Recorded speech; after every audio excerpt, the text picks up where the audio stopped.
Oh, hello, my sweet. So won't you come with me? There's oh so much to show in this grimdark distillery. So if you like bullshit or want some hobby tips, this nightmare priest nigh unbinary herald magnificent welcomes you.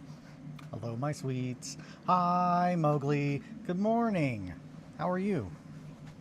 Hopefully good. It's Wednesday, my dudes. Oh man. So yesterday, I'll go ahead and show you. I feel like we're gonna start off on a heavy note. I think this might be one of the darkest models I've ever made, which is wild because it's not like covered in gore and hasn't been braining somebody with a club or isn't psychosexual at all. It's just really fucking real, and that kind of hits a little different. So we're gonna start off on that. Good, could be better. My mental has been going down. I need to see someone. No, that's not good. There's a lot of attractive hobbies out there. If you're looking for hobby tips, if you know what I mean.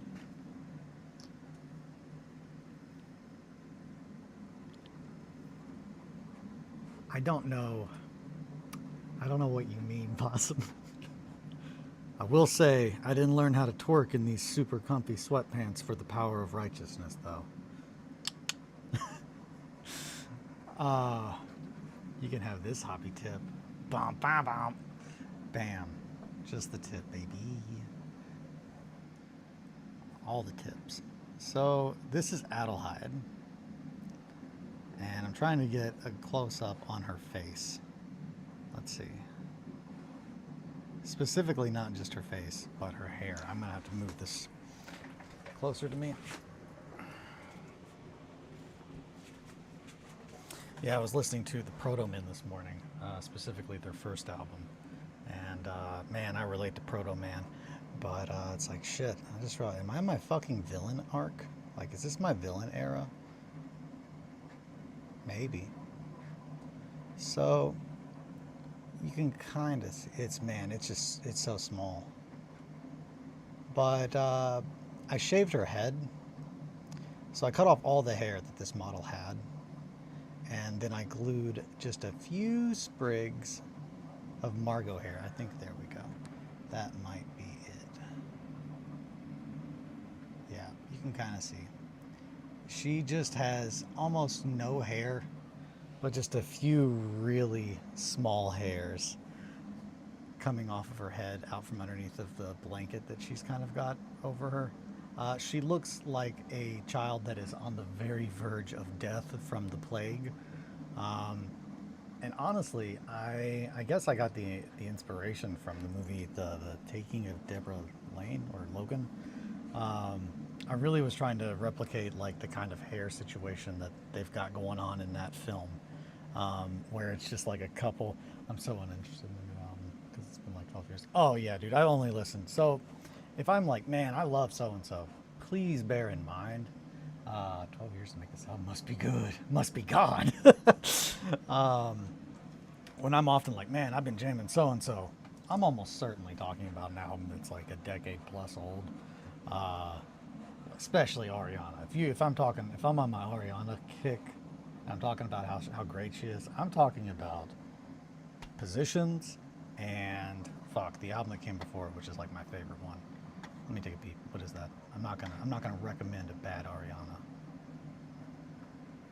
Oh, Thank You Next. It's a great album. Thank You Next and Positions. Great fucking albums. They're bops. Fight me. Don't fight me. I'm a snuggler, not a fighter. But yeah, so I'm pretty happy. Pretty happy with how Adelheid is looking.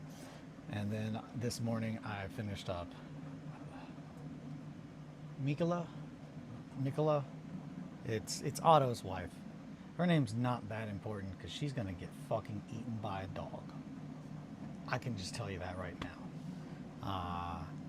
Those farmers wasted a lot of my time. Otto and his wife and everyone in that castle come Thursday is going to pay the blood price for my time. Maybe it's good. Maybe they overcooked it and we're too scared to take it out of the oven in case it didn't live up to the hype of the first two albums. Who knows? Not if the dog died. The dog is not dead. Behringer did not die in our last mission.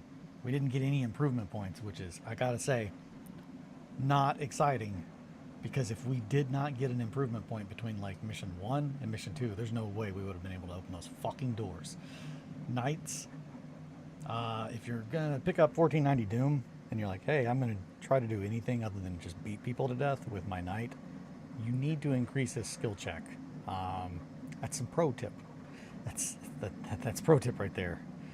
5 ups when you only have 2 actions: opening a resource cache, opening a door, climbing a wall, anything that you have to roll on. It's very much the same kind of rules as like Blood Bowl. With Blood Bowl, whenever you fail an action, it's a turnover, and it shuts your turn down. So all the other stuff that you wanted to do, you don't get to do. This is not the same in that it doesn't shut down your turn, but if you've only got 2 actions and you're always on a time limit, you want to make sure that you have at least a 50% chance to like do the actions, or you're going to be cutting half of what you could do that turn to just not good chances. And that really, I really am excited to eventually play through the campaign again, because I would like to try. The masochist in me is like, I can beat that mission. I can beat that mission. I just can't get bloodthirsty. Imagine being in battle and you go, hold on guys, I gotta roll. Yeah. Just fat rolling everywhere in Dark Souls. I think it's probably a dog. It's a raccoon. There's a video on somewhere that it was just like with the POV of every boss fight in Dark Souls, and it's this like guy kind of walking towards a raccoon, and the raccoon is just like rolling, but he's like throwing himself, and like kind of like he just looks like he's fat rolling from Dark Souls, and I love it. I love it so much. That's not me weight shaming that raccoon or anybody else. It's when you're over encumbered and you have too much gear, your roll slows down. So you just go clunk and kind of roll over. That way I've explained the joke. I am that raccoon.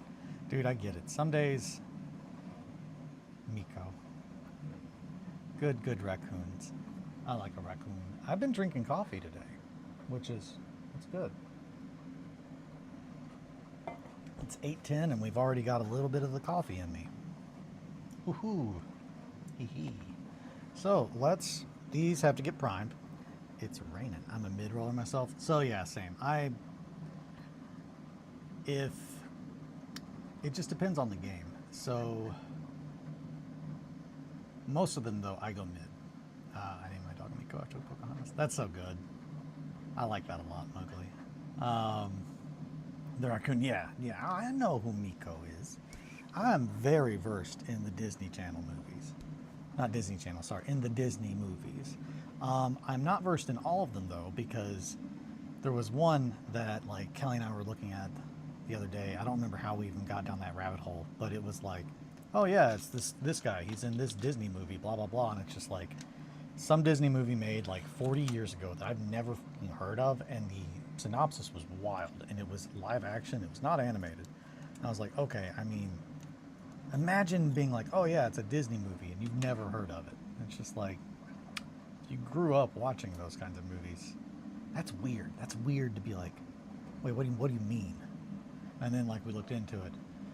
Yeah, I don't know. I don't remember what it is. I'll have to ask her. There's no way she'll remember, but we might be able to remember who the actor was, because that's how we got there. It was like, hey, we're watching a film. Who is that guy? What's he been in? Then we look him up, and then holy fuck, he was in this movie. What the hell's even that? And then it's just everything is just a whole, and you just decide how deep you want to dig into it. And that's life, babies.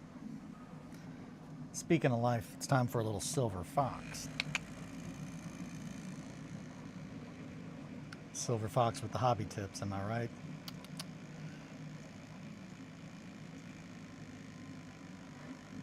Any minute now.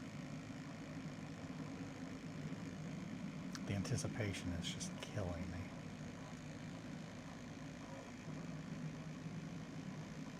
Oh yeah. That's just the right amount. I can sense it. Now, nope. 1, 2, 3, 4, 5. This doesn't come out like little drops. This comes out like gloop, and it's just like, oh boy. We're just gonna do our best. I got about half of the first barking respectfully at the hobby silver foxes. I get it. I personally appreciate it. I love compliments.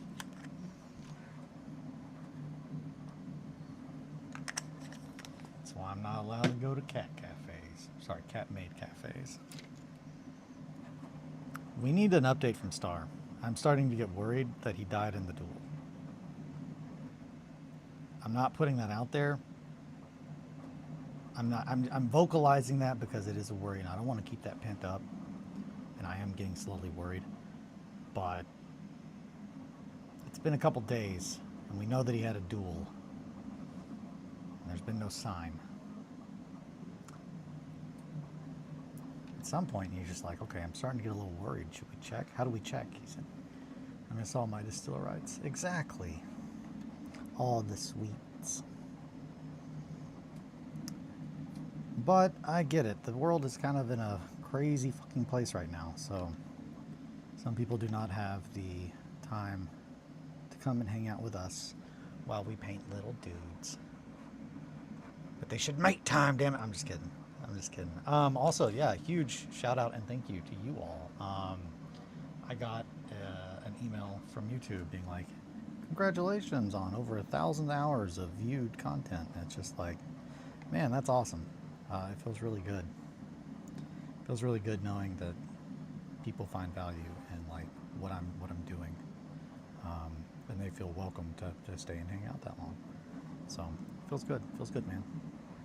A couple of really big things actually. I think I might have finally got my friend Alan on board. So expect to see some very good photography in the next, like probably next week. I know next week is the first time that I'm going to be going over to his place, but he is my friend that I've been like trying to get to come help me get this thing off the ground, because what he does is pretty much, it complements everything that I do. He has been just a fucking god in photography and film and eventually marketing since we've pretty much were kids. But I was talking to him yesterday, showing him a bunch of the stuff, trying to explain to him what I've been working on, what I've been doing, and he has gotten very excited about it and has set up a place to help show me at least, you know, tips of the trade, the pro secrets of photography and whatnot, as well as wanting to help out and do the damn thing. So between that and editing Piss Pants, I'm feeling really good about where we are with the distillery. Also yesterday I reached out to Johnny. The only one I did not reach out to, Dream Team, exactly. The only one I did not reach out to that was on my list of people to contact yesterday was Dave Taylor, and I'm going to do my absolute best to get that done today. Dave is wonderful. Those of you that are familiar with the Art of books, those are published by Dave Taylor Publishing. For those of you that have been in the hobby for a hot minute, you've probably got a rule book or two in the background somewhere that's got a picture of Dave, because he used to work at GW for a very hot minute. He used to be very high up in the Australian branch, and now he just kind of does his own thing, trying to help those in the community and in the hobby make what they do more readily available to everyone else. But when we met up and talked and hung out and hugged and goofed around like two little goofy schoolgirls at Adepticon, because we were so excited to see each other, he was just like, yeah, no, I'm very excited. So any help you need, or anything you need help with, I'd love to help you in any way I can. I can point you to the people. He led me to a bunch of different people that were at Adepticon that I talked to, but he said that he was a resource to use, so I need to do that. The problem up until now has just been I did not have enough done to go and reach out to these people without being like, okay, this is what I'm going to do. And you just have to believe me. But like now I can say, hey, this is what I do, this is what I've done, this is who I know. So sounds like amazing program. Yeah, I'm very, very excited. What I didn't realize was that Dave also did the terrain tour book. I didn't know that. Hi, Shankly. Shankly painted some kitty boys. I seen them, and they look great. And I responded back to your text that you sent me because when you sent them to me, I was a sleepy boy. And I didn't see them, but I saw them today, and I was like, hot damn. Hot damn, Shankly. Hot damn, Shankly. That's what I always say. It's classic. Like that would be one of my, when you pull the string on the back of the RedWetSkeleton little cat boy. He's, hot damn, Shankly. He also would say, it's not a cult. That would definitely. They are very little. So I made a specific point, like all of my stuff is typically very fiddly. The cat boys are one of the, there's a mini in my boot. Oh man. I don't know, would I say there's a mini in my boot, or would I think the equivalent to me would probably be, there's some supports in my flip-flops, like, and then I would like have to like, I don't know, supporting my flips. That's probably what mine would be. Often. So often. It's like, imagine Legos if Legos were made out of hate.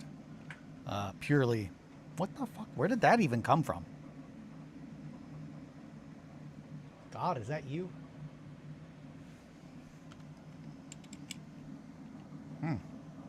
Anywho, there's a grief on my...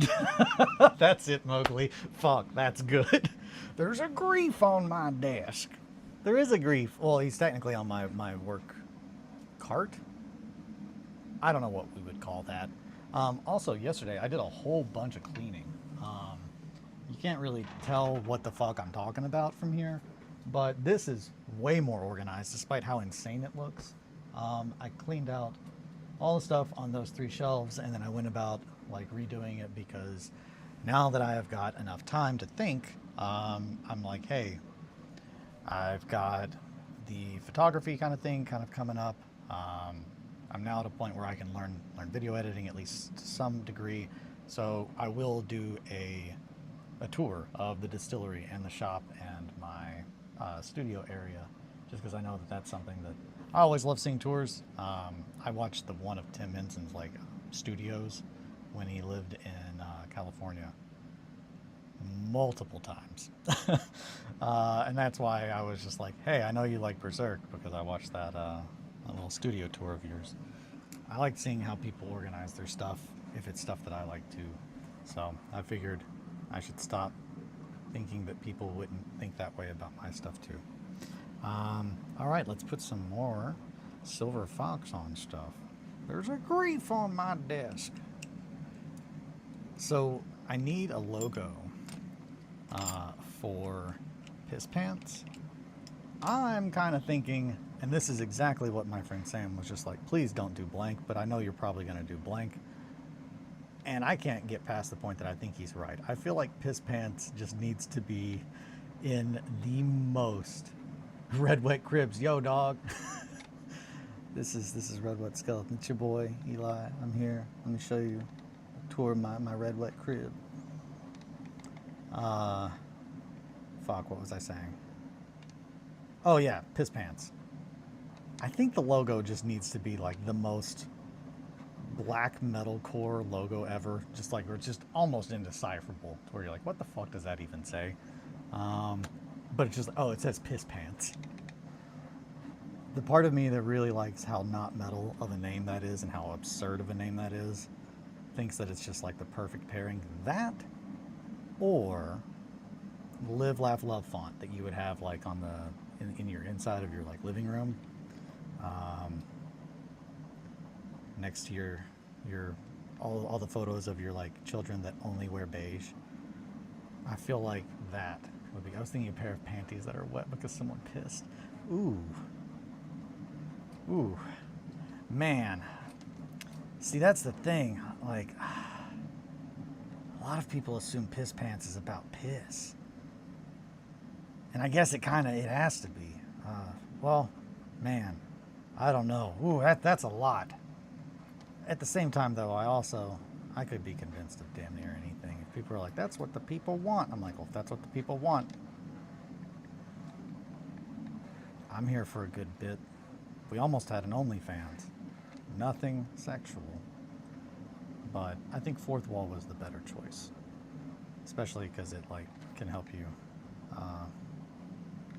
like with shirt design, selling, it's just an all-in-one kind of thing. That, and they take less money, so if someone is going to give me $5, I would like to get the most of the $5 versus, like, giving OnlyFans or whoever else that, especially just because I'm trying to do things, like, in a manner that is responsible on everybody's part. Yeah, I'm very excited. Not excited that my buddy Alan has, like, hit his almost breaking point in corporate America like I did. But I'm excited that he's like, yeah, man, okay, we need to talk more about this. I'm just like, yeah, we do. You're gonna love it. You're gonna have a great time. And that's what I said. Exactly like that. Yeah, I want what you want. Thank you, Mowgli. I was gonna make comments, and I'm just like, hold back, Eli. Don't get too freaky with it.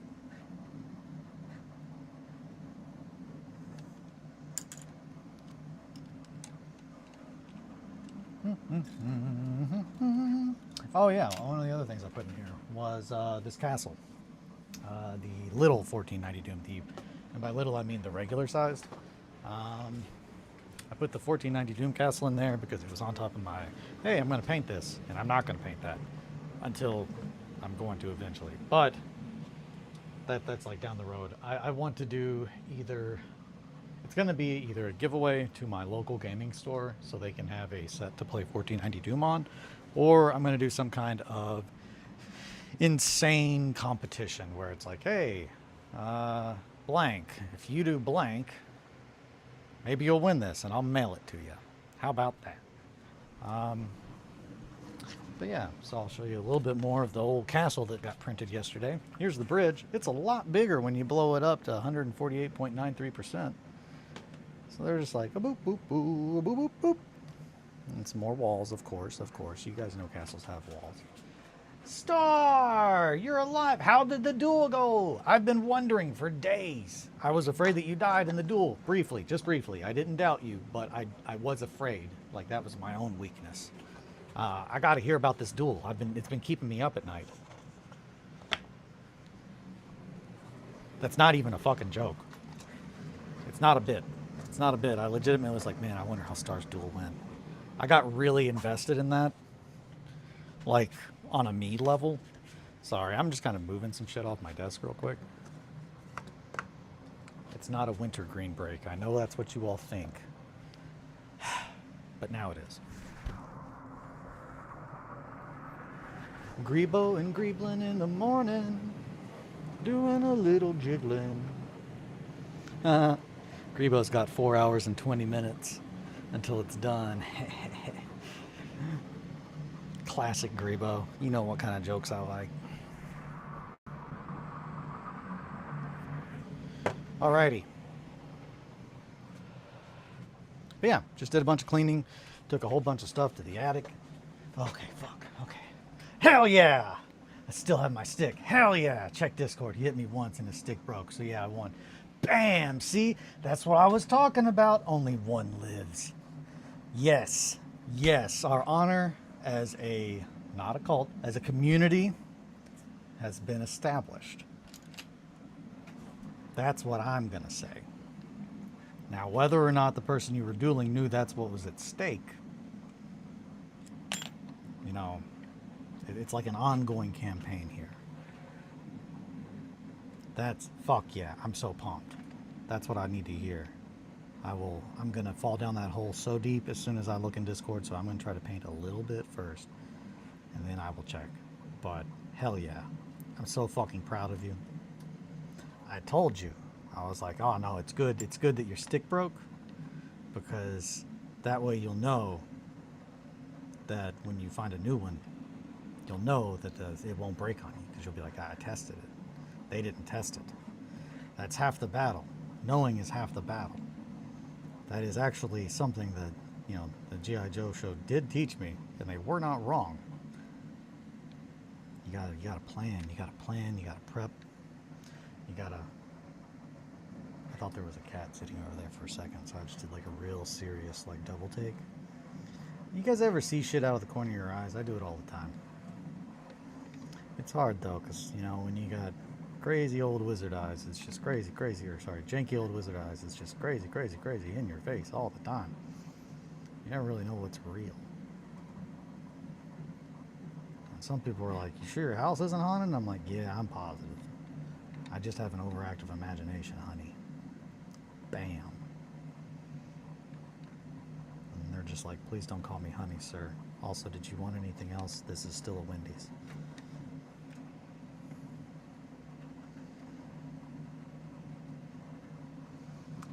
USA Libertarian, hardest part. Hell yeah, welcome. Good to see you. It's like No Country for Old Men. They have no idea the coin flip determines their life. Exactly. Which that old guy should have known. Like that guy did not have any ability to read between the lines. That movie's so fucking good, dude. The book is also fucking rad as hell. The hardest part is finding enough people to test it on. That is true. Hi, USA. Hello. Welcome, friends. Feeling good. We're gonna finish up some painting today. I don't think we're gonna do oil washes on these guys, or oils, sorry, because as you all have probably seen, I typically just use that for dialing the colors in, and I kind of know what I want to do. Now later down the road, I probably will do more just oil painting, Shankly style methods. But I really wanted a uniform look with all of these, so I don't want to vary it up too much. And since they all were pretty much done with acrylics as their final colors before we got into weathering, I kind of want to stick with that. And since the majority of this is just metal, we just have the robes, which are going to be red. I really wanted to try and keep a uniform look with everyone that was, involved in the defense of Rothenburg. I wanted it to be very clear, like, oh yeah, they're all supposed to be on the same side. No Country in my top 3 in the last 20 years. Crazy, it's almost 20. What? Where the fuck did 20 years go, dude? No. When did that movie come out? No. Yeah, maybe. Yeah, no, all that tracks. Man, I watched that movie at my great aunt and uncle's house whenever I was like staying there one time. Might have been around my birthday one year. Anywho, but yeah, no, that movie is so good. If you want to be like, hey, I made a really good movie, and like be able to like quantify it, it's like, yeah, it doesn't have a soundtrack, but you won't notice. That's nuts. Like removing almost an entire sense, like from like what you think associate movies with, and it's still being just a fucking banger. Man, that album or that movie is just so good. That album's good too. Good stuff. I should watch more movies. I enjoy them. We watch a lot of movies. Last night we didn't watch any movies, but we did watch more Creepshow, and we watched something else. Oh, The Chair Company. We watched the new episode of The Chair Company.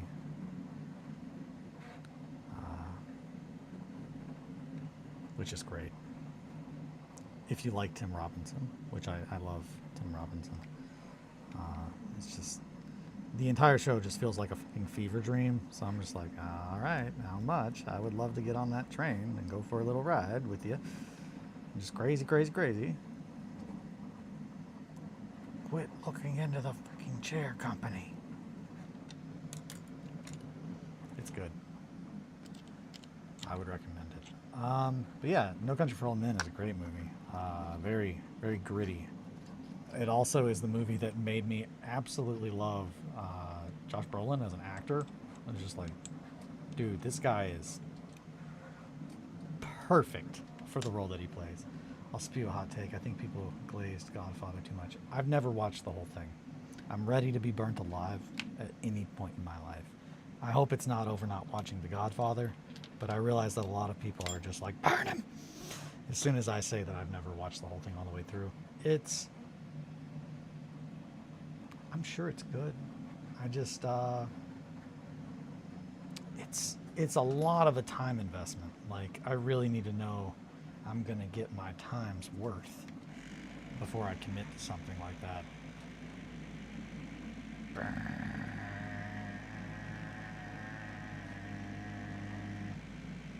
I'm not gonna do it the whole time. I'm not gonna make that noise the whole time. That'd be insane. All right. I'm trying to use all of this Silver Fox that's in the old bottles. Even, oh man, that is gloopy, baby. A gloopy baby. A little bit more. There we go.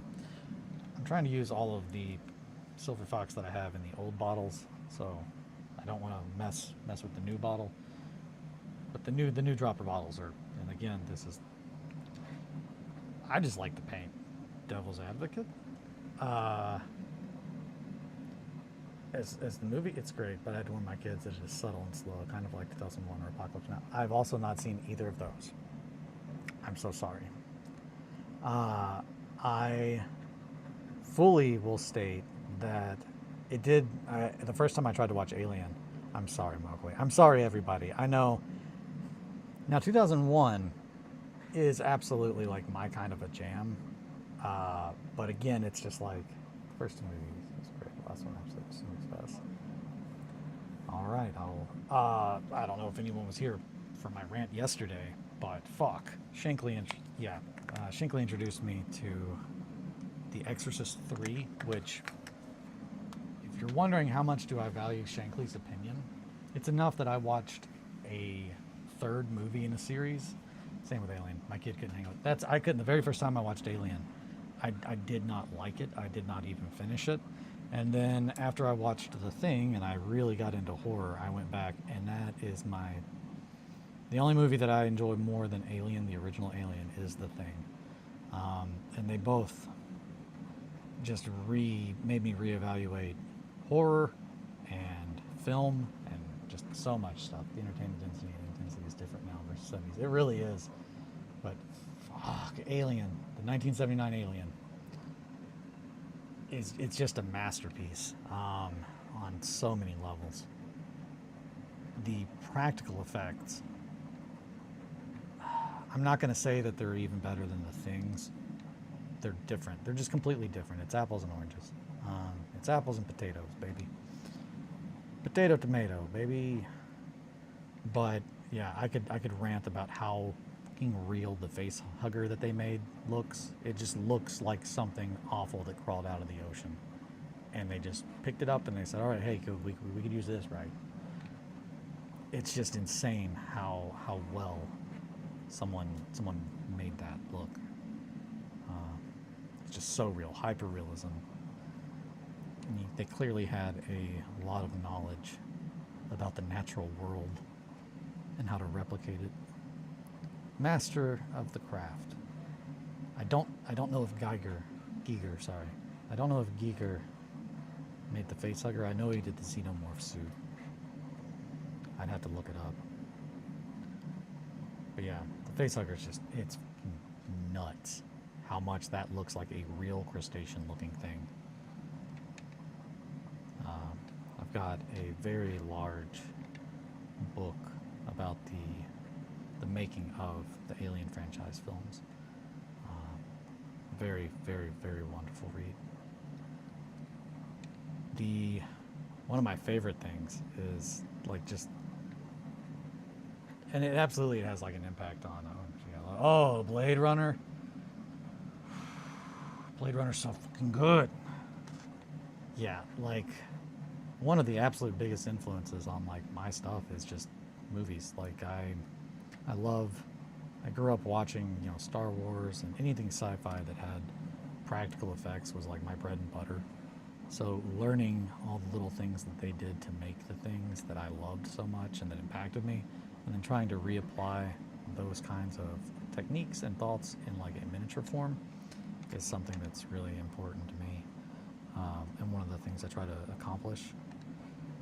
But yeah, the room with Mother in Alien, it's just a bunch of like drink carriers with holes punched in them with Christmas lights like ran through them. There is no universe that I would ever have guessed that. Like, if I did not see the pictures of them, like, yep, this is how we made it, this is what it looked like at these different steps, it's just like, what the, what? Those are Christmas lights? Because it just does not seem like that. It seems so, it's just so, it fits and it works so much in the universe that they made that your brain doesn't try to figure out, oh, how'd they make that? It just looks real. You're like, that's what that is. And that's absolutely the goal with the kind of stuff that I like to make. It's to get you not to think, how do you do that? But more of just like, that's a little man. Look at that. They're real. They're real. I think people have to be in the right mindset to watch the movie. A lot of people simply don't understand. Like, yeah, it's not. It's not. It's not a thriller either. I get it's an action movie, but it's, or maybe a drama. Would it be a drama? Is Blade Runner a drama? I don't know. It's whatever. Right now in the Marvel comic universe, Predator is going against superheroes. That is rad as hell. So it's like, they also did Alien? Gotcha. Huh. I would think, wait, aliens versus, like xenomorphs versus like Batman or, no, Marvel. Man, I don't know dick. I don't know dick about comics. So like Captain America and the Hulk. So technically if it was like Predator versus Superman, it would be like Alien versus Predator. But not the way you think. AVP, but not the way you think.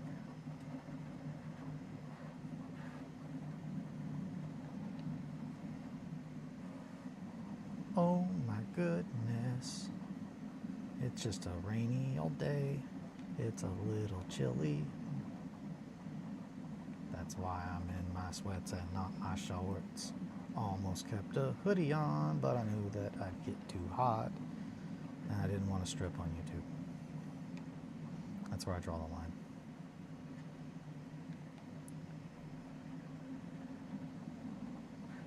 There are very few lines. That's one of them.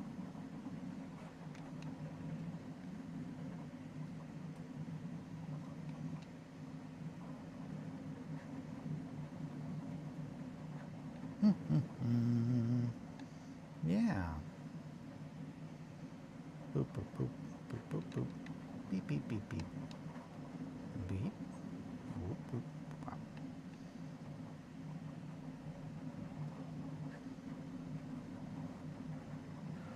Silver Fox. Yeah, and just the reason that I'm pretty much just going over all of these is because the fact, okay, oh, what big, else did Alien? I think there's also Godzilla, but yes, he's killing the Avengers. That's right. The most disappointing comic was Marvel Zombies.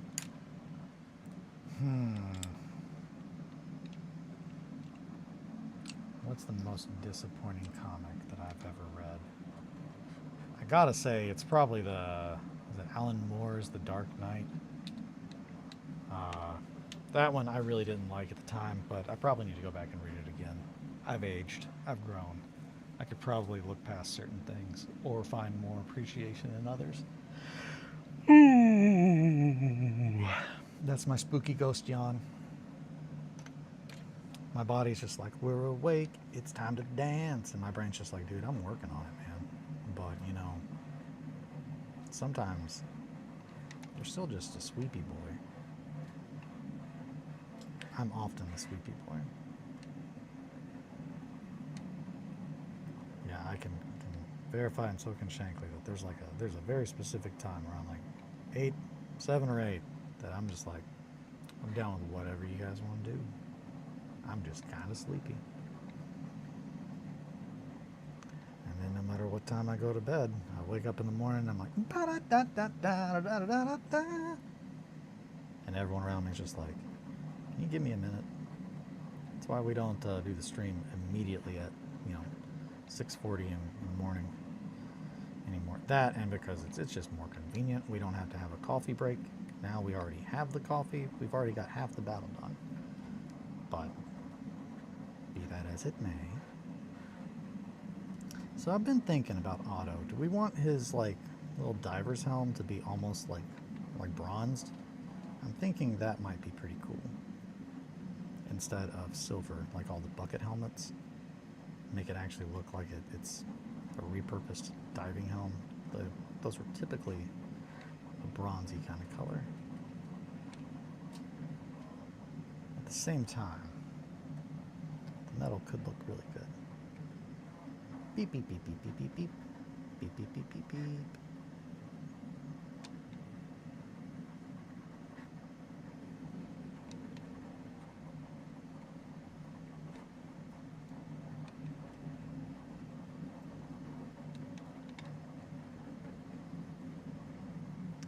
Put my little feet down off the chair for a second. It's like, ooh, it's a bit chilly in here. Just a cold, rainy day. Storms are brewing, as they say. They being me. Say it all the time. Yes, on the sides, like when you touch a statue over again. Yeah, like he's polishing the helmet every time he battles, showing how badass he is. He's just like, oh yeah, just got to get this all polished up. I'm thinking that'd be kind of cool. There was a show called The Terror. I don't know if any of you guys watched it, but the first season, a lot of things I liked, a lot of things I didn't. But the very first episode has a sequence in which a guy gets in one of those old diving suits and he goes down into the water. And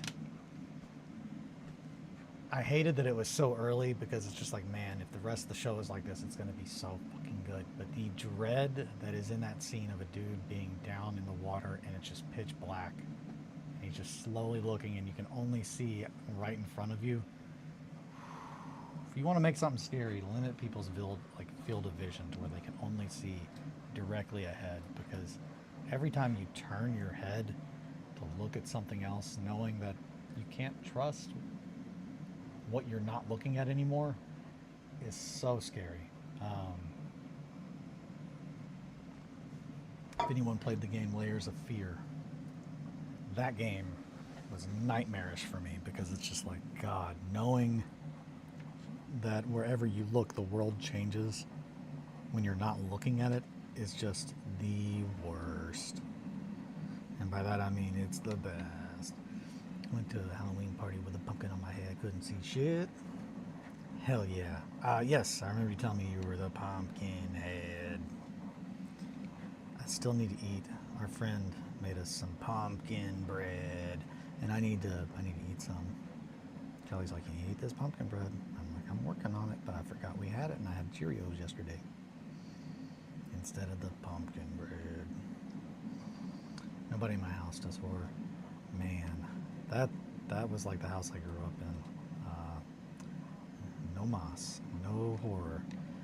So I found myself a little spooky wife, and now we have horror all the time. Hee hee hee. That wasn't like the only reason, but yeah, Kelly and I are just horror fanatics. Specific horror though. And we do like the campy stuff occasionally, but really like a good deep horror. Something that like afterwards you're like, I don't know if I'm okay. I like that. I don't know. Some people would say it's because I'm desensitized. And to that I say,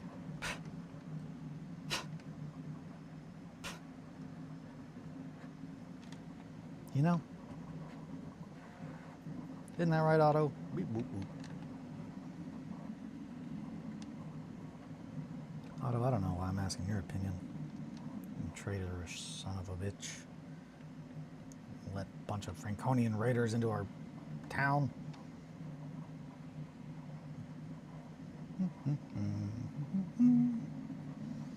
I don't care for slashers, camp, torture, etc. I like stuff like that. Yeah, same. So that's anytime that we get into one of those other genres of horror, that's pretty much, it's like, okay, it's got to be campy, or there's got to be something else that someone has told us, hey, you should watch this, I think you would like it.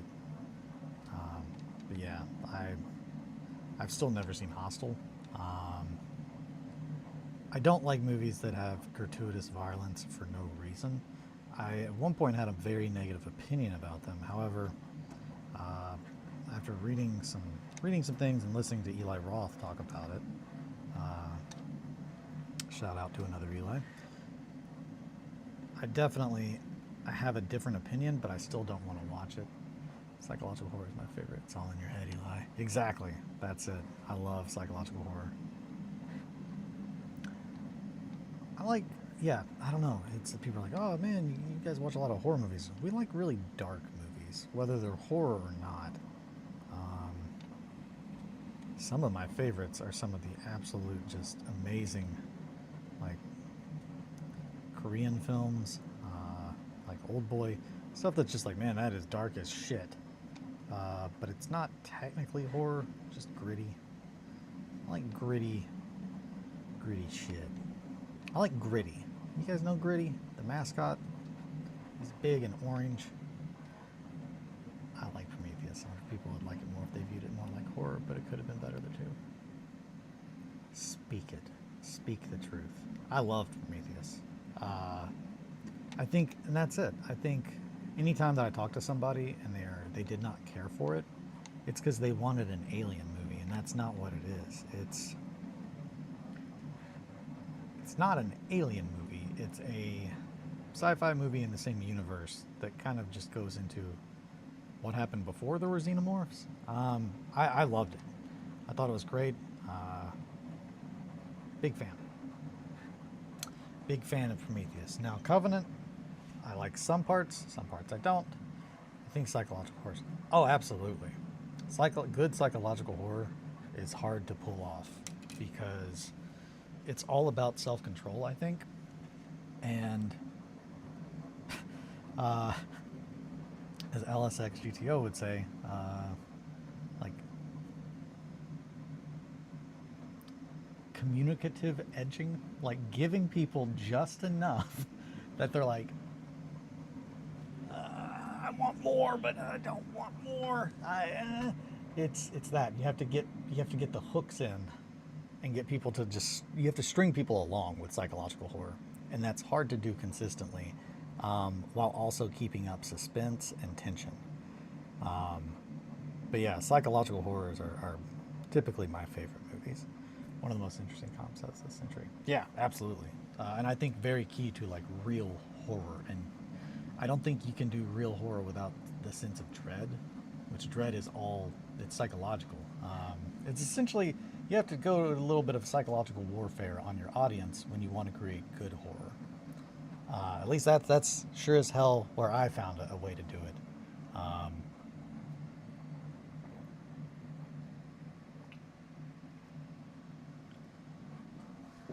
Bam, 8:52. Coffee's done, babies. Nah, but yeah, I think whenever I was trying to like really define how to make something scary, like as far as models and stuff like that, and just the only ways that like, well, not the only ways, but the easiest and the most, yep, this makes sense. Chariots of the Gods and Engineers was a great concept. Really tapped out when it wasn't a hit. Yeah. They usually have twists too. You cannot expect kind of. The reason I like Shutter Island is because even as they are explaining everything, the audience still feels like he's being gaslit. Yes. Yes. Shutter Island is very much like The Sixth Sense, a movie that I did not watch because I, quote unquote, had something spoiled for me. And the time period between when it was spoiled for me and when I finally watched it, both of those coincide with someone saying, and I think in both situations it was Kelly. One, two. We're just gonna do two. Both situations it was. Have you ever seen this? I was like, nah, but I know the twist at the end. It's blah blah blah blah blah, and then they just look at me and they're like, we need to watch this right now, because somehow that movie and Sixth Sense and Shutter Island, I had thought I knew the spoiler. I did not. I did not know it. It turns out the Sixth Sense, the spoiler is not that the guy in the hairpiece that whole time, that's Bruce Willis. That's the spoiler. That guy in the hairpiece, that's Bruce Willis the whole time, dude. The whole time. It'll always sunny there for you. Get a little of the Death by Turbo Dork is a very nice brownish color. Let's see, what do they say? Death by, dark yellowish brown metallic. Use over a black base coat. Greg, don't tell me what to do. Don't you tell me what to do, Greg. I love your paints. I'll figure out what I'm doing. 5 minutes later, Greg, I fucked up. I should have listened. That looks like it might be a little too much. That cat might be too old. Yeah, we're going to put a little bit of Silver Fox over that. We're just going to wiggle it. Going to wiggle it around. Usually I'm supposed to, okay. Going to do a little wiggling here. Just try to wet blend our silver and our bronze together.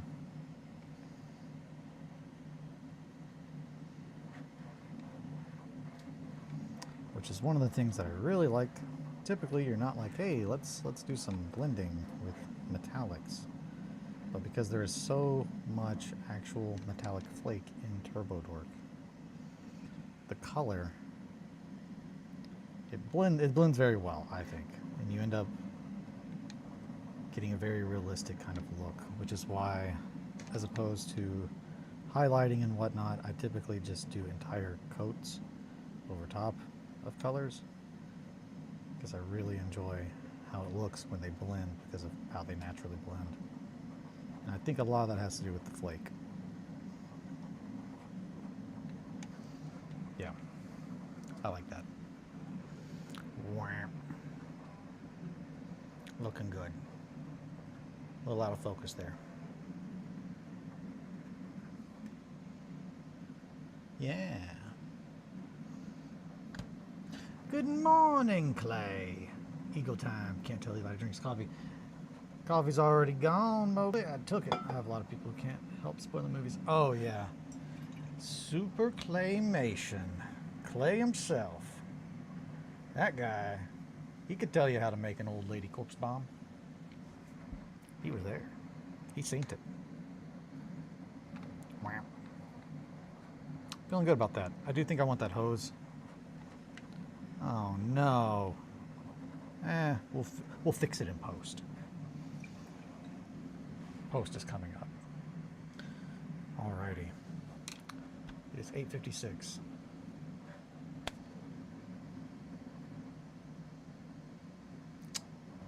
Nah, I won't go pee yet. I can get more work done. Then the pee shall happen. Sounds not good. I'm not going to say that again. I have a problem with asking questions even if the other person has not seen it either.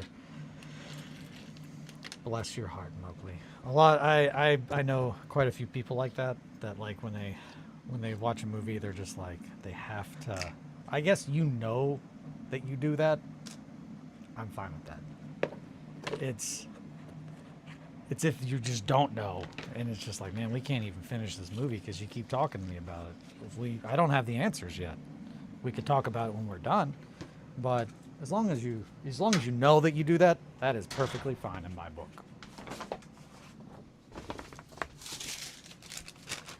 I had to bend over to pick up this. Nobody look at my little butt. I'll know if you did.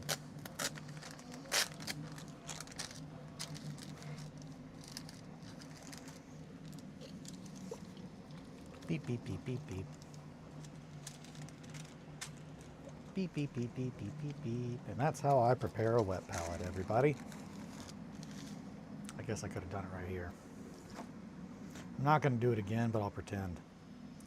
Beep, beep, beep, beep, beep, beep, beep. That's, you sprinkle a little water on there and you flip it over. Beep, beep, beep, beep, beep. Sprinkle a little more water. This is a bottle that I've had for a hot minute, as you can tell by how nasty it is. But it's just got water in it. It used to be a hair dye bottle. Kelly was just like, hey, I don't need this anymore. That's my kids. Took us 5 hours to get through The Godfather. Oh, man.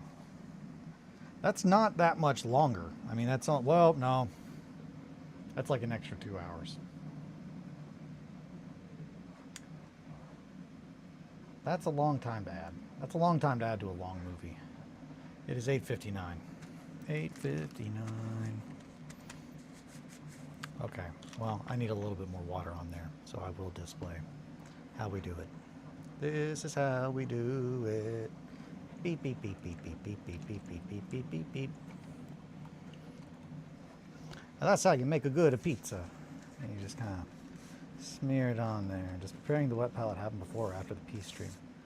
Well, technically, today it happens before because I'm going to get the wet on there, and then I'm going to go pee.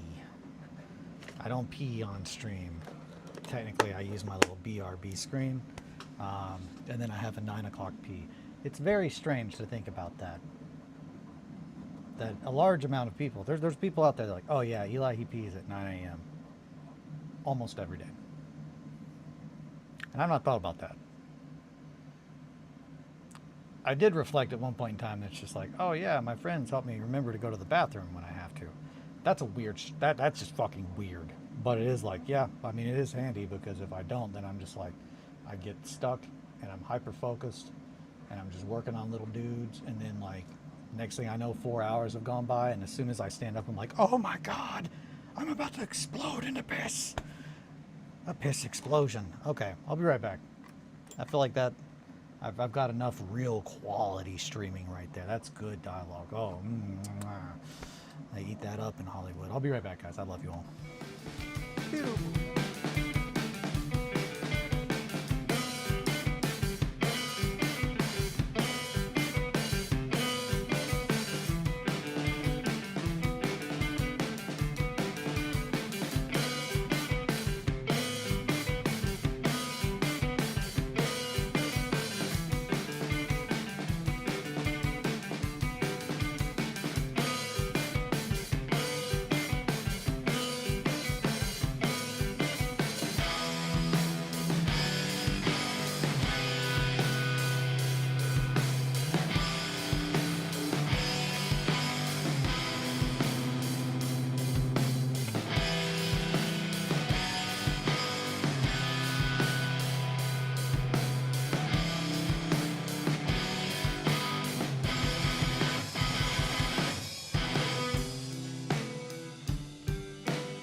she comes, she's made of bronze and stone. And I'm just fur and teeth and blood and bitter angry bones.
And we're back. Apparently that took longer than normal. Normally I come down and I'm like, oh hey, where's the sound? And I just like listen. I can hear me and Sean in the background singing a wong. And that didn't happen today. So sorry about that. I was running a little late.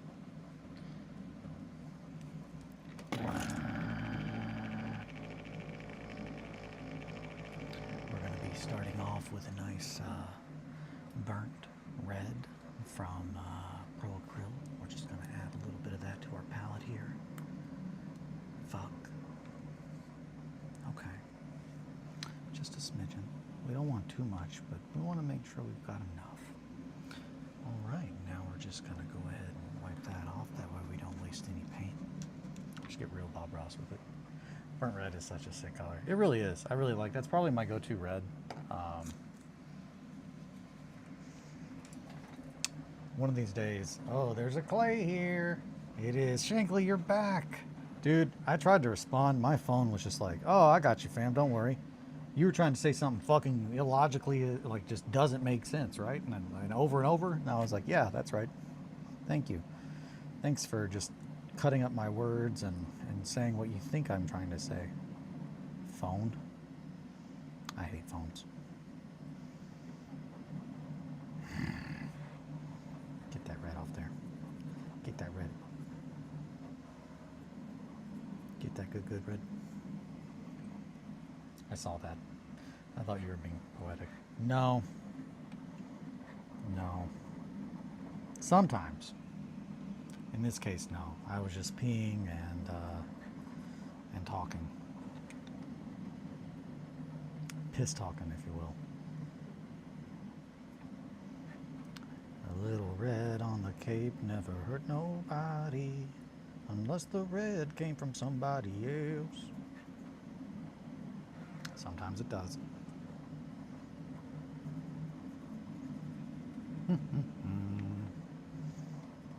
Yeah. Just put some nice red on here. And even though it is just a pretty stark color, once we add weathering powders, products, and what have you. I actually don't use really any powders, so just weathering enamel products. And that's not entirely true. Sometimes I do use powders. I would pick them up and show you, but fuck it, I can show you how I do that in just a second, because I need to finish the little oven. The oven does not have ashes in it yet.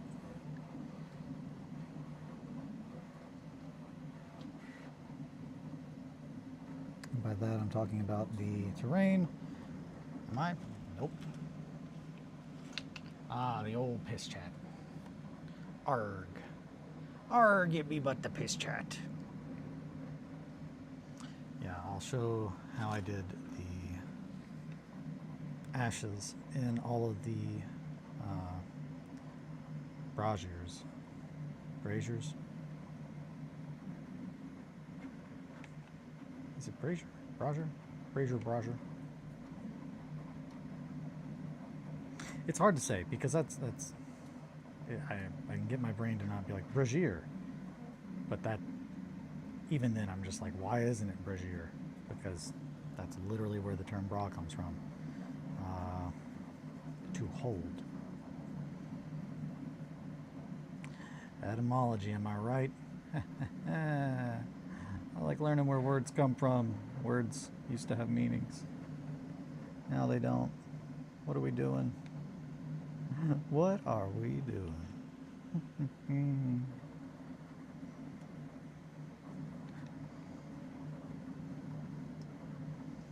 Sometimes you just gotta get in there and take some words and mix them around and come up with whole new meanings and pretend like it's always been that way, I suppose. This is all sarcasm. I hate it. Margot, I'm not getting too deep into it. You think I am? Don't be sad about it. Where are you? Okay, well come here and I'll pick you up and you can say hi to all of your fans. Or just do it. Pick me up. Show me to the people.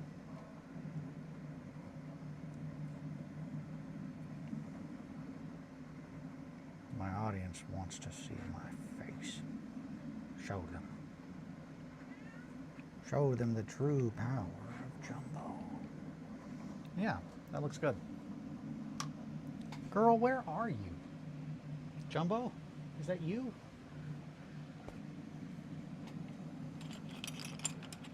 See, Margot, if you were over here, you would have loved that bit. Well, she isn't wrong. You're closer. I can see you now. Hi, princess. Did you want to come here and say hi to everybody? I'll make sure I don't have any wet paint on my hands before I pick you up. Come here. I'm gonna hug you. I got her. Oh, little teddy bear princess. It's the Margot Minute. Hi, everybody.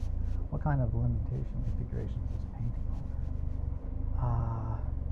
Oh, the Vice. You smell good. Like a little baby. Are you done? Are you ready to get down? We're going to talk about the omnidirectional spherical vise from Distillery. It is a hip joint he ripped out of the servitor. It does look like that. Are you just wanting this? You just want me to hold you the whole time? Normally you're like, I want to get down. Love how we get Margot's sound dampening. Yeah, she is on the microphone. So she's very soft, very fluffy. It's just the appropriate amount of sound dampening. And you probably also can hear a little bit of a... That was a terrible purr. I know it rocks. Hell yeah. Boop, boop, boop. Margot, you know that we used your hair on Adelheid. I know. We also used it on the Brute, and the Knight, and the Pig Knight, and Vemmet. I know. Margot. Now that, she sounds like bees. Man, that's cool. Margot loves bees. Dio likes bees too. Are you ready to get down? I'm gonna put you down, okay? Okay. Thank you. I got shit to do. Put me down. Put me down, Dad. I got a whole bunch of stuff I gotta do. Don't you worry about what. Don't you worry how. Yeah, I'm really excited for you guys to hear the first episode of Piss Pants. I also realized that I say yes, yeah, or yes, yeah, yeah, yeah, way too much. And I'm just like, okay. I thought it would be, but no. The yeah. I don't want to sound like a guy who just says yeah to everything.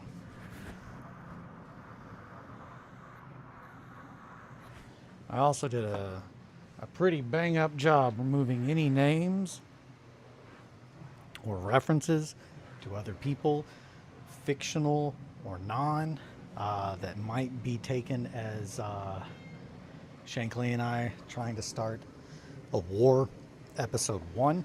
Uh, so yeah, it's gonna be good. It's gonna be good. I think you guys are gonna like it. It also gets surprisingly heavier and like deeper than what I think I initially thought Piss Pants would be. But it's good. It's just like a real conversation between two buds about things that they love. And I think that's what it should be. I want the beef included version. Oh man, I say bulgogi all the time. I hope it doesn't come through in the episode. I did go ahead and I edited it out. I noticed probably about the 15th time that you're just like, ugh, bulgogi. I was just like, yeah, bulgogi. I was like, okay, maybe he doesn't want bulgogi to be in there like too much. So I did edit out a bunch of the bulgogis. So no worries, honey. Oh, there's beef. There's still beef. It's just like you don't know where the beef came from. I removed the names, not the context, not the symptom. Just the cause, but not the symptom. Margot, honey, where are you? You already said hi to your public. You gotta keep them wanting more, girl. You know this. I've got an OnlyFans. It's what you think. There's 0% chance y'all went too deep too fast. Not you two. Yeah, we did. We did get real heavy. But at the same time, like, I think it's great. Just two dudes caring about people, caring about each other, caring about what we like. It just feels genuine. It feels real. And that's important to me.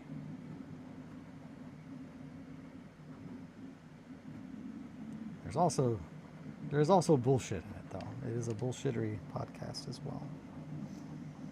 Which, in that sense, it's just like, well, it's just two guys talking about what they love, and if you get derailed and you start talking about something, we don't say we left it bleep so you can make a beef ad lib. Yeah, we wanted it to be up to you. Who do you think we're talking shit about?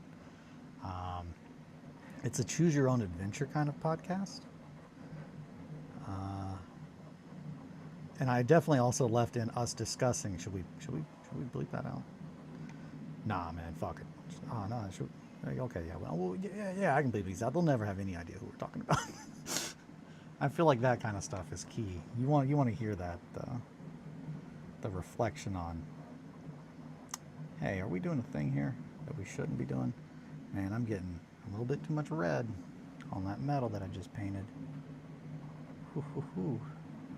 But it's okay, we'll make it work. We're gonna put a little red on those robes. Technically it's a tabard, I believe. Honey, princess, if you want more attention, come back. You know where I am. She says, no, I want you to chase me. I'm the one that got away. Chase me. Margaret says, Dad, if you're not standing outside my little tower holding a boombox, I'm not getting down. I'm not coming out. I'll see you in 5 minutes. Hopefully to forgive you. Bye. Margot's been doing this thing, and I might have talked about it already, but she's been doing this new thing. We like to please interactive. Me, I missed the details. What is the podcast? So it's called Piss Pants, and it is a podcast that we recorded the first episode of this weekend, and I'm not currently, but today I will be finishing up editing. Yesterday I started it, and I got over halfway through. But it is a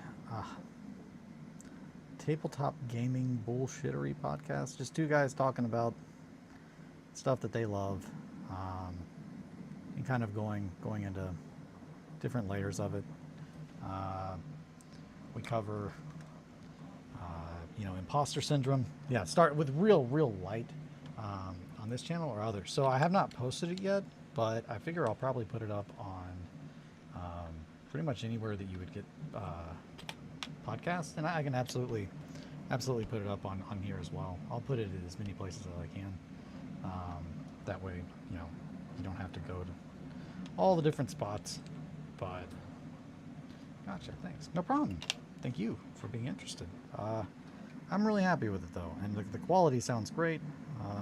Quality sounds good. Content I think is very good. It's entertaining, but also more than just us goofing around. So it's good. I'm very excited. But we talk about being new in the hobby.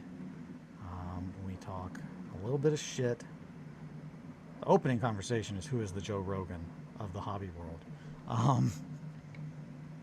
So that's where it starts. But then we talk about imposter syndrome.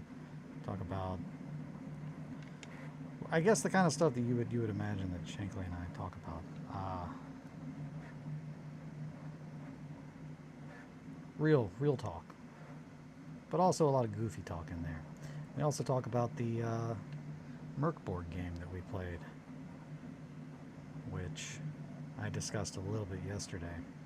But that was the first time that Steve had played Mercborg, which is my favorite role-playing game.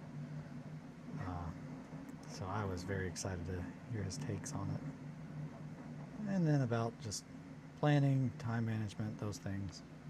I don't remember what we talked about. Kind of a fugue state. Yeah, it was good. It was just good. And like listening through it, I found myself laughing and being like, man, that's some real shit at the same times. So it is the kind of podcast that I think the community needs, because I don't know if I think that other podcasts really cover the kind of stuff we do. Similar, I guess it's like, hey, what if the Grimdark Distillery was a podcast? Well, it'd probably be called Piss Pants.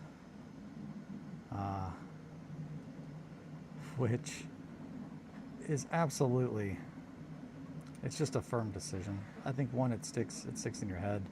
You're like, oh yeah, you're not going to forget that name. It's Piss Pants. It's something that when people ask you, like, man, is that really the name you want to go with? It's like, yes, of course it is.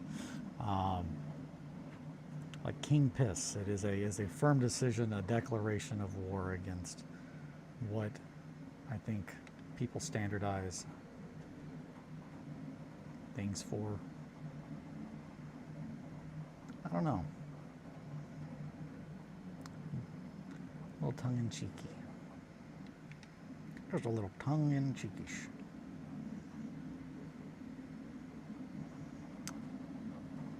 And it's just kind of silly. We're just kind of silly boys. Just silly boys. Silly boys having silly boy sleepovers. Which I had a great time. Beep boop boop. Boo doo doo. Ba da da da da down. But yeah, this is the omnidirectional spherical vise from Disbay. Clay. Hey, Clay. So I love this thing. It's not my favorite vise. This is the handheld Disbay vise. I use that thing for everything. But this guy I use for almost everything. Well, I don't use that for grief, but everything within reason. If I don't have it on a base, if I have it on a base, it's probably going on here. If it's not on a base, it's definitely going on there, if I'm doing any kind of detail work. But it is wild how noticeably different like I feel after working on something for a long time if I don't have to hold it up Weed is my Gweef. Gweef. It's Gweef talk.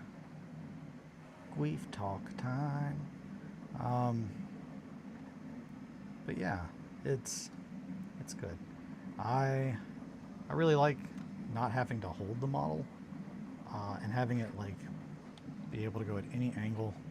It just takes a lot of stress off of like my hands and my wrist. So I have found that I am not as like physically tired from like doing the same thing for hours after using it, and that is worth its weight in gold. Eventually I will get the other like desk device that they have, which I do believe would be good for things even as ridiculously large as Grief. The reason Grief does not work on this is that, well, really any of my demons, one, they're too damn big typically, but they're too damn big. It would fit. I can get it to connect on here. It's just the fact that the weight distribution is so nuts on all of those that the moment that it goes on here, it's going to, you know, there's only so much weight in this ball bearing that does all that, and it's fucking beefy. I could kill someone with this, no doubt. If I drop this on my head, I would die. It's beefy. Yeah. It's gnarly. Like a hammer. Anywho, but still, Grief is just very wonky in its weight distribution, kind of like the Paramour, but not doing a pirouette. Like a Paramour without the pirouettes. Yep, the band. I do appreciate Paramore. Kelly really likes Paramore.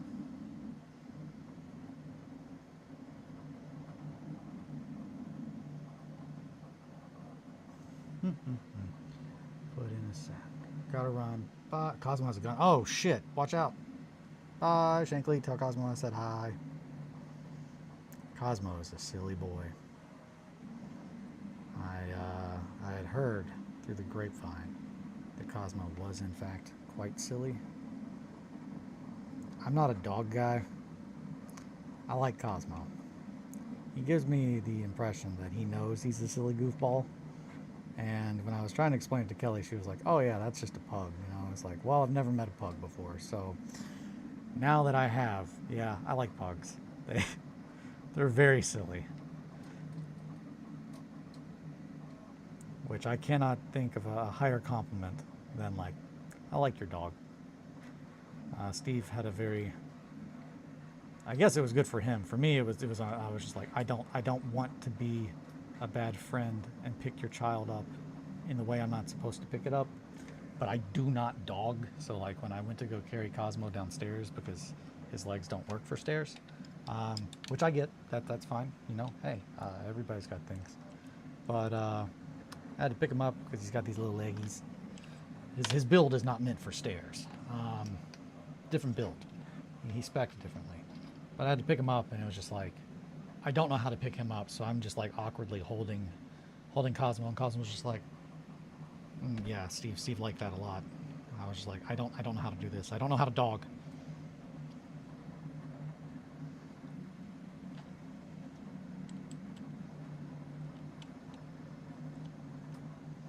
Most of the dogs that I have interacted with are larger, with the exception of a few.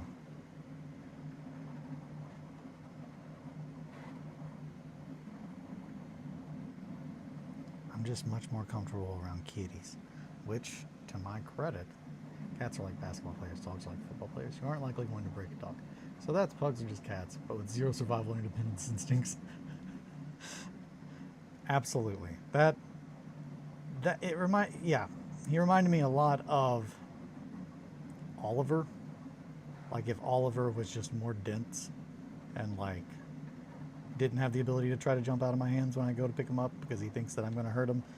And I cannot stress, there is nothing that has happened to that little fluffy child of mine that would make anyone think that he comes from a bad home. but he is just always on guard, and that's just how he is. I think his I don't know. He and Margot came from the same place, and Margot is spoiled beyond any reasonable level. She started to do this thing. I think I talked about it yesterday, but if not, for those of you who weren't here, I'll talk about it again because it is bonkers. The level of confidence that Margot exudes when she comes to my lap while I'm eating, and the only way to keep her out of my lap while I'm eating is to have a plate there. And I am not even joking when I say that, like, recently it very much looked like she doesn't even give a fuck about the plate. She's like, Dad, I'm about to lay right in those mashed potatoes. Fuck it. That's my lap. I'm gonna sit in it. And I don't like to say no. So Kelly is the one who is like, Margot, stop it.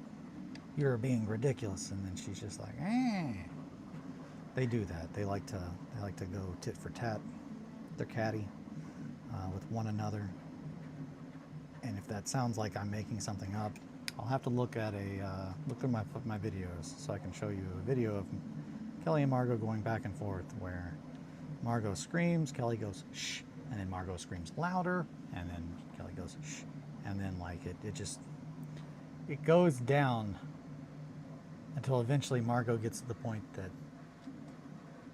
I know for a fact she did not stop talking. We just don't have the ability to hear the frequency that she's doing because she's like, shh, shh, shh, shh.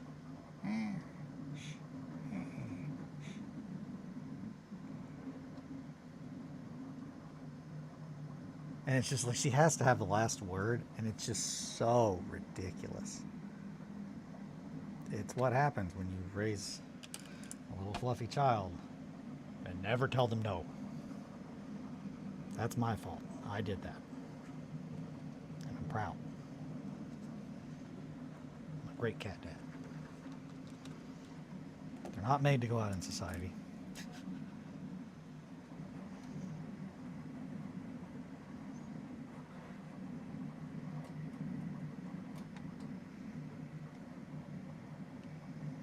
Cat Daddy Blues.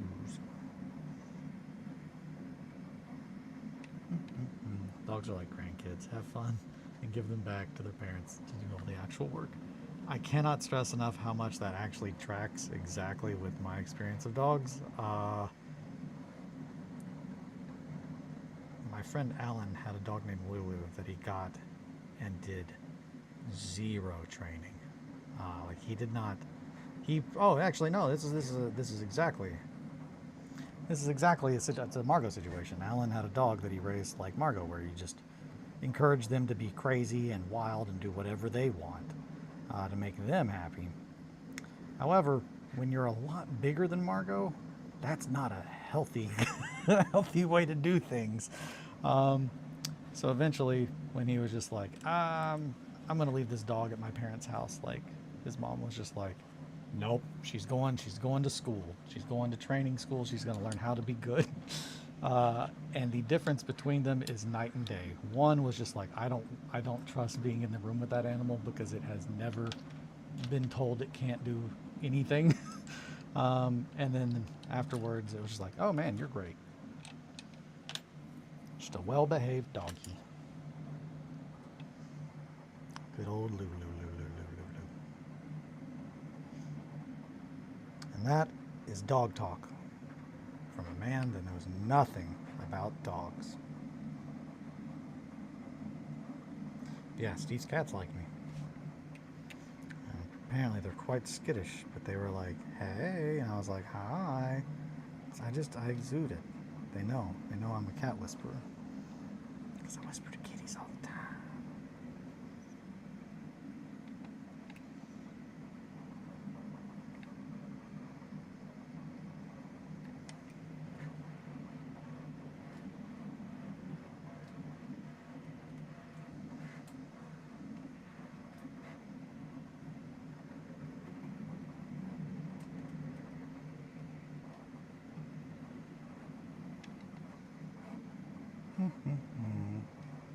Well, that was just just an explosion of words out of my mouth for a hot minute.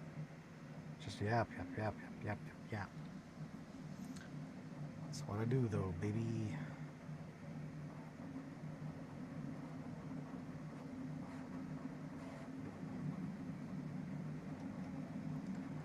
Alrighty. I'm feeling really good about this, where we are with this project. Really gotten a lot done in the past couple of months. It took a hot minute, but we're here now. Hey, I forgot that front part of the tabard. I'm still painting a little bit looser. Pretty much I'm just blocking in these colors. Just doing the same thing that I would do with oils, but acrylic, and then we're going to go in and touch it up like we always do. So any of the spots that I'm like, oh man, I'm kind of getting that over, yeah, I'm going to paint the rest of the colors, and then I'll go back in and tighten everything up. Yeah, that's good. Down. But yeah, wet palette. If you guys, what we working on today? So these, I guess I could have explained that. Sorry. These are the knights, the castle guards for 1490 Dooms, the Fall of Rothenburg. Pretty much, Clay, yeah, you haven't been in here, man. So yeah, what I've been working on the past couple months is all of the models, everything that I need to showcase the game 1490 Doom.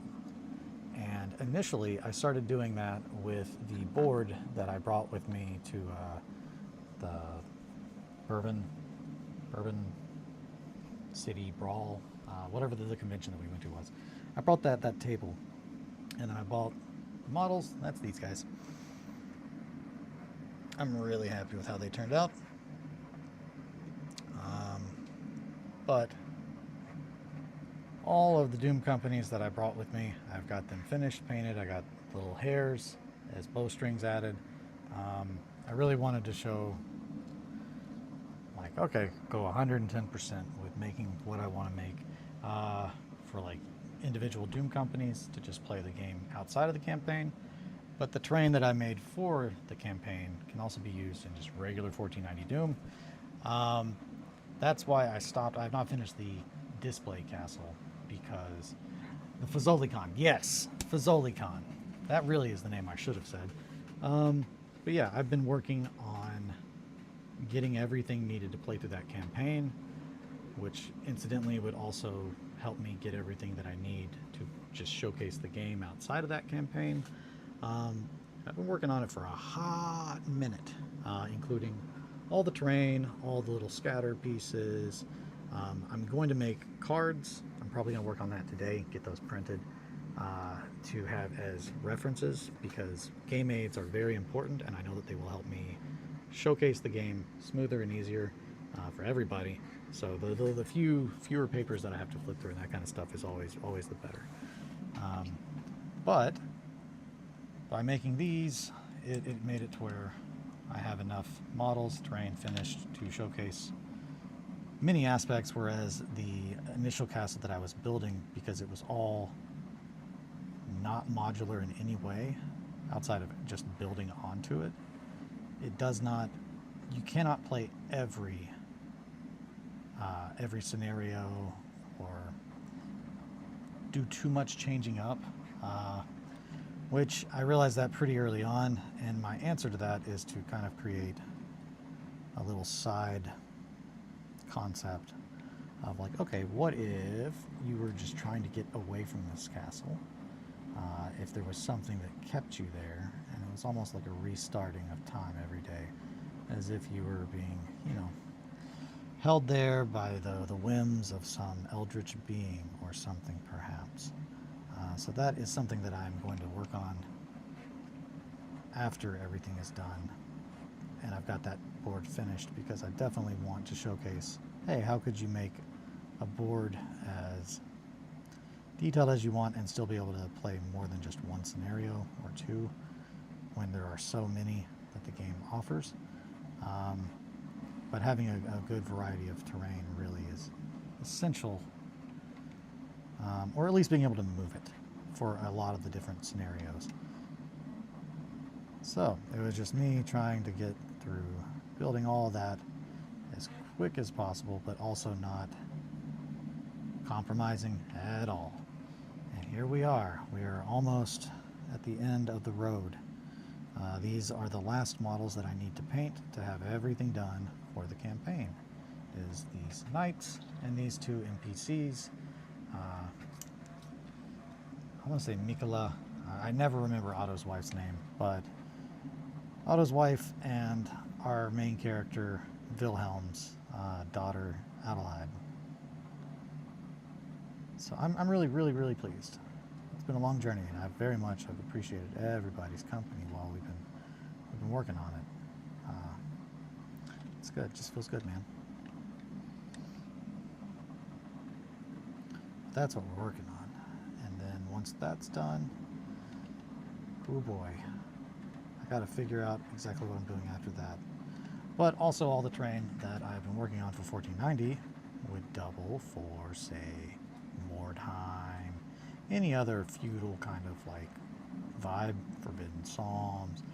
There's a lot of different things that I've tried to keep in mind of what I want to use the terrain for, other than just this one thing, because I really want to showcase the games I love, not just a game. So,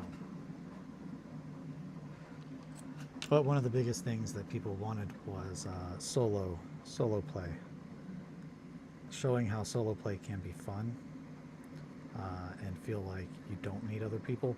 And I think that the Fall of Rothenburg, if you are not able to play with others, you can play it. You can play it co-op with more than just yourself. But it was designed to be played solo, and I think they did a really good job. I've not played Forbidden Psalm solo, so I cannot compare it to it.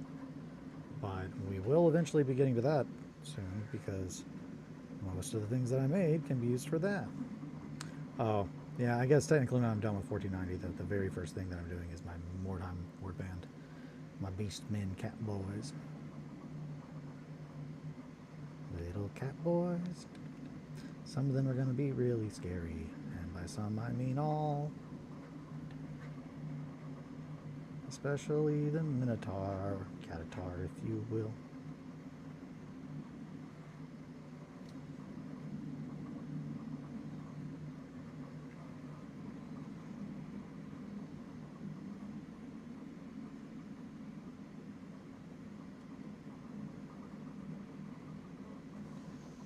Yeah. Hey, look at that. We got all the red painted. And when that's done, he's going to work on Quar. That is what the possum has said. The possum has said, when I'm done with this, it's Quar time. And while I do love the idea of working on Quar, I would have to make a lot, or I'd have to paint a lot of, like, World War I terrain, which I've got World War I terrain in spades, baby. I'm still here. I'm just super busy. Yay! Hi, Mowgli. They're like beastmen. They are kind of like beastmen, but a little bit more like Muppets. I know that they're anteaters. I can't look at them and not just be like, oh, Muppets, I got that. I feel like they're all going to need it. You don't need World War I terrain. I guess, yeah, I've got little village houses and whatnot. I still need to finish those, but that's on the list after this is done. I'm wanting to do the second campaign, the Gates of Ren as well, which is what those first buildings that I did that don't have the thatched roofs, they would be good for that, because it's more of a town. Quars live in like rural England land, real cozy tea temperature. Oh, okay. Well, yeah. Never mind then. Yeah, okay. We're Gucci, baby. That wouldn't take too much. Possum, quit doing it. You're convincing me. You're convincing me. They're throwing the wrenches in the plans. I'm trying to stay focused over here. So many little distractions. I can't stress enough I like it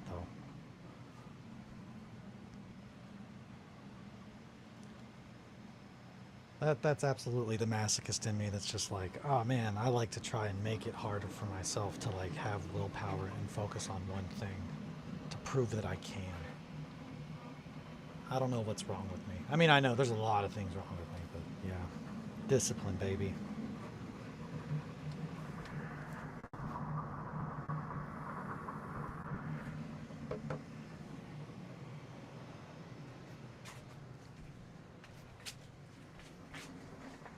Boop. Or there's new Battletech Silver Box coming out. I still have all the Battletech stuff I need to do. That one is an easier sell possum. I can't stress that enough. Convincing me to paint the stuff in the Battletech box is a lot easier sell than a whole army of stuff. Because I would like to put a game, to be able to play a game that has like much more crunchy rules. This is a tissue. Where the fuck did this even come from? This is a towel. A korf is a tiger. A luppet is a mild cheese. A tay is a hammer. Remember, there will be a test at the end. Brown, brown, brown, brown, brown. That's a brown wash. Get the fuck out of here. What are you doing here? That's gray. That's red gray. This is a light umber. Black brown. Now we need dark umber. Where you at? Where you at, dark umber? Coal black. Blood. I must have put it up. Let's see. Dark umber. There we go. And mahogany. Everybody likes a mahogany, right? Flesh wash. Warm brown is also a good brown. All right, all right, all right. That was just the lid. Nobody worry. When is the Kentucky Vegetarian event? That's a good question. So I don't know if you can see. Nope, you can't. I'll go turn on a light. But a good way to know when the Kentucky Vegetarian event will be is you'll be able to know that we're gearing up towards it when I don't think you can see that. Fuck. I'll fuck around. We can fuck around and find out. Okay, so over there, on top of my display cabinets, you will see a very, very large amount of terrain. That is part of the massive cathedral that I've been printing for months. Months. Like, I've been printing this cathedral since March. It takes up a 5x7 board, and to the right, past this cabinet, there is a horizontal filing cabinet that is completely filled, completely filled with the rest of it and more that is going to be for my absolutely, truly colossal Trench Crusade board. Like, if you put it all together, it would fill my backyard. Like, I want it to be a good mile, a mile plus of scale map that we're going to be able to zoom in on for little 4x4, little 4 foot by 4 foot sections of this 60 plus by 40 something board. Whenever I get that cathedral painted, or I start painting on that, show them my cage. All right. Actually, I don't have any cages down here. I was gonna do it. I was gonna do a bit. I don't have any cages like that down here. But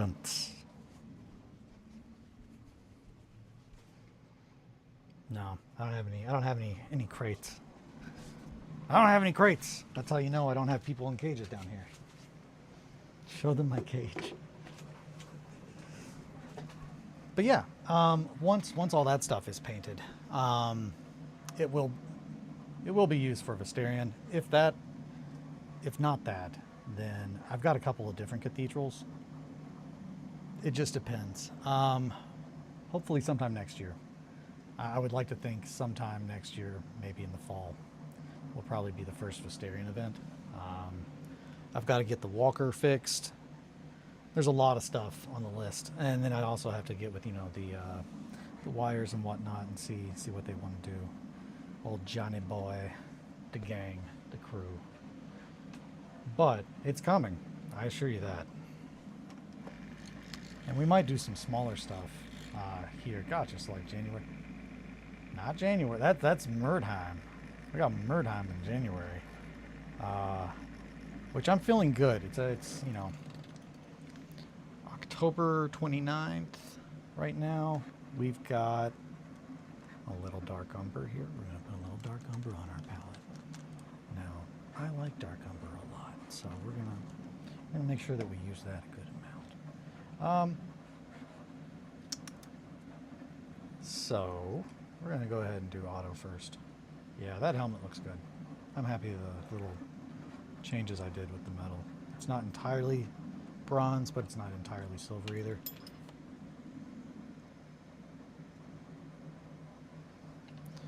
Pull you in the space a little bit there, Otto, my man. Yeah.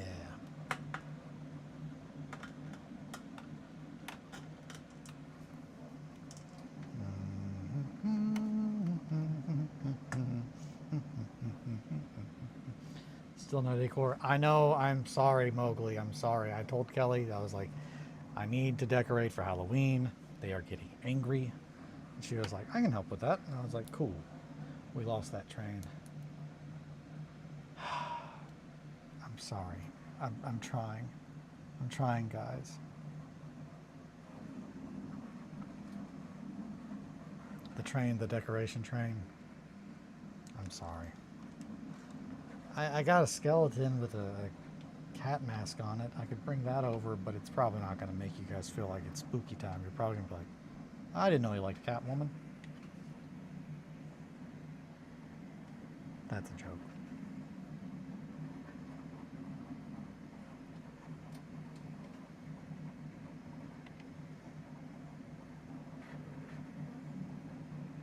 I'm hilarious.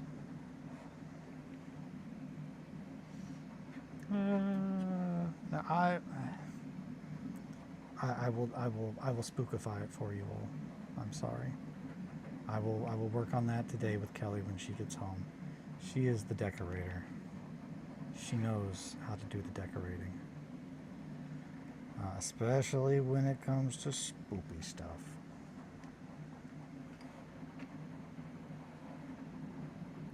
Yeah. No, we'll get it. I'm sorry. I might leave it up a little bit after Halloween. We'll do that.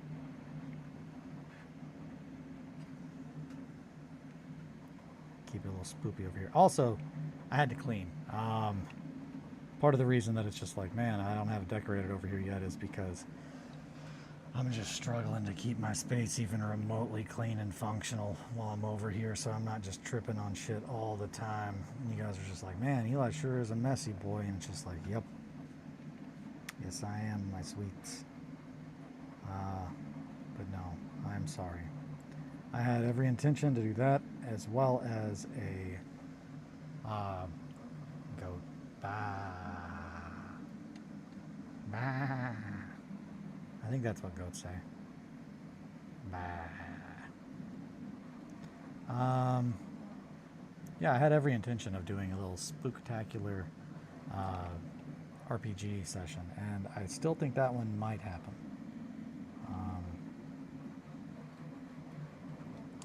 It's just all about scheduling with peeps. But I've got a nice little scenario all picked out. It's spoopy, it's Halloween themed, and I chatted with the guy that came up with it, so he might be sad if I don't. I don't want to make anybody sad, but I also am just like, sweets, we gotta stay focused. Not now, kitten. Not now, kitten. Daddy's working on something.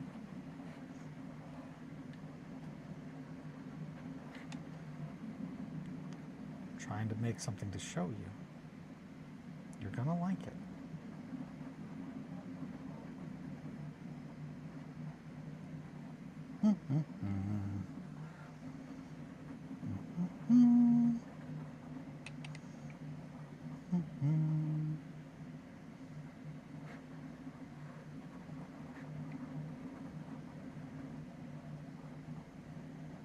That's not like to be looked into for other interpretation. Just to specify that before anything ridiculous is said.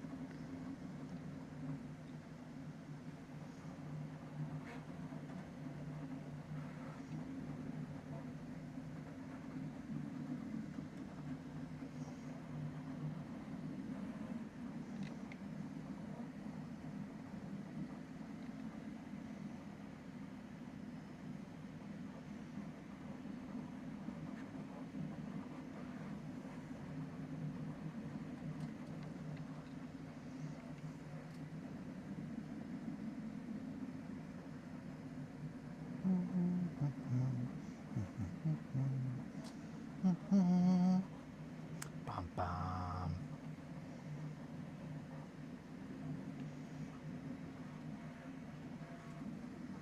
I'll set your schedule. That would be helpful. I don't want to put that on you.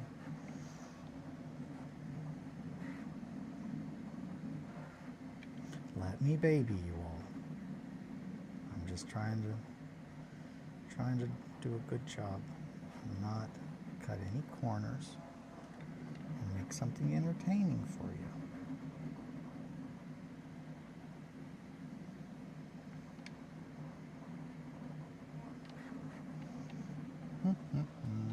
Brown. That. Okay, I gotta go sign into a meeting working for the man. I guess all your models for me.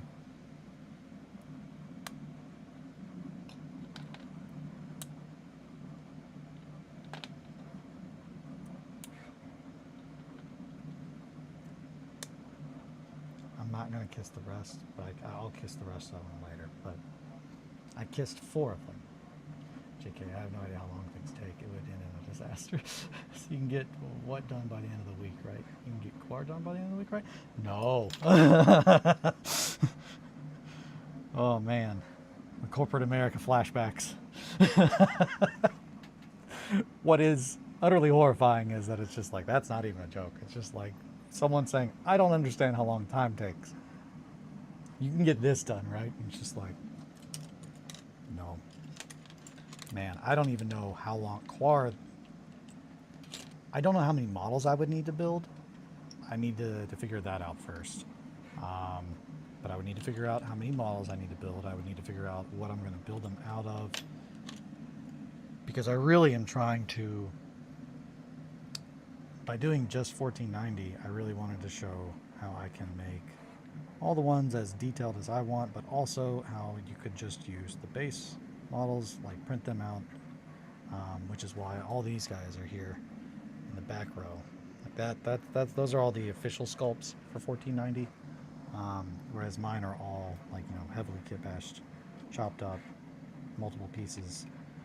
Most of the like the bandits, these castle guards, they all started off as miniatures for the board game, the Dark Souls board game, and I cut them to absolute shreds and covered them in cheesecloth, used foil for the robes. The only thing that you can see that is still the original models is the legs. These used to be Silver Knights from is it Lothric? No, Enerlando. Sorry. Well, I mean, technically I might not be wrong. Lothric? I don't remember. The Silver Knights. Silver Knights that when you're just walking up, you know, a long battlement, they're the kind of guy that would shoot you with an arrow and knock you off. Fuck those guys. So then you gotta do some like little rolls at like insanely high heights off the ground. And you're just trying to roll so you don't get hit by an arrow bigger than your body. Those guys. 10 each side. Okay, that's not bad. Out of Quar. You can even 3D print Quar. They're available in hard plastic from WGA. That is a good sell.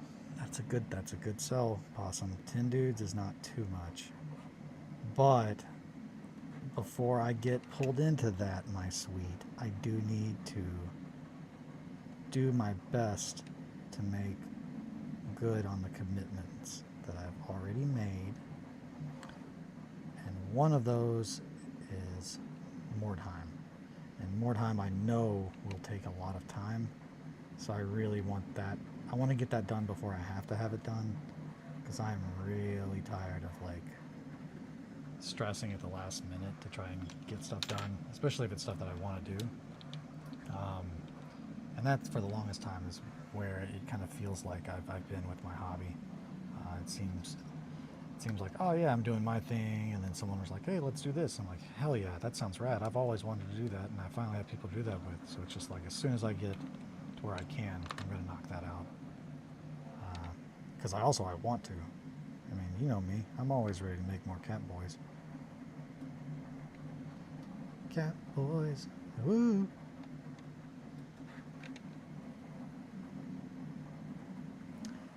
Clay, we were talking yesterday about my personal Doom company, and he was surprised to find out that there were secret cat boys. And I was like, oh yeah, man.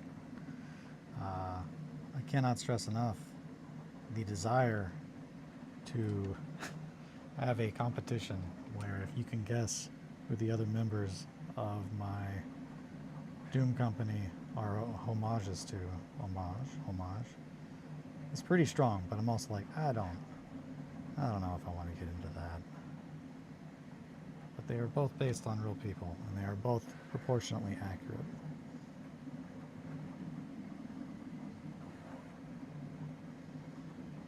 I don't half-ass anything. Everything is for a reason. And when I started to make my own personal Doom company, it really was to try and showcase how you can put yourself into a game. And, you know, enjoyment you can get out of that. So, that's what I did. Made myself as a little nightmare kitty priest. And then I made companions.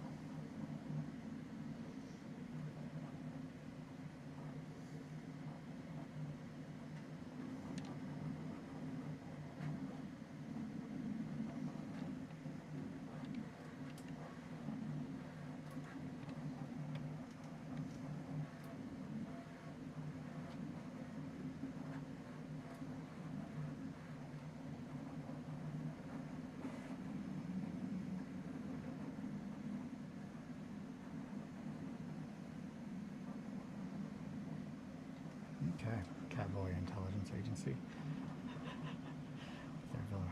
You ain't gotta do nothing. You ain't gotta do nothing. You ain't gotta do nothing. Oh boy. Catboy Intelligence Agency. CIA. CBIA, baby. Alright, my sweets. I think I am gonna call it here. I'm gonna go get some food. Try to wake up a little bit more. I'm gonna finish that podcast. I'm gonna get this stuff as close to being done as I can today. That way I can just do a little bit of finishing up tomorrow. Oh yeah, and I gotta prime these. Gotta prime these lovely ladies. Beautiful. That one, nowhere near the verge of death. Lots of life. On all those notes, thank you guys so much for hanging out with me and spending time keeping me company. Mowgli, Possum, Shankly, Star, of course. I'm so proud of you for winning that duel. USA Libertarian, always wonderful to have you. Clay, it's great to see you in here, buddy. Let's see, I think that's everybody today.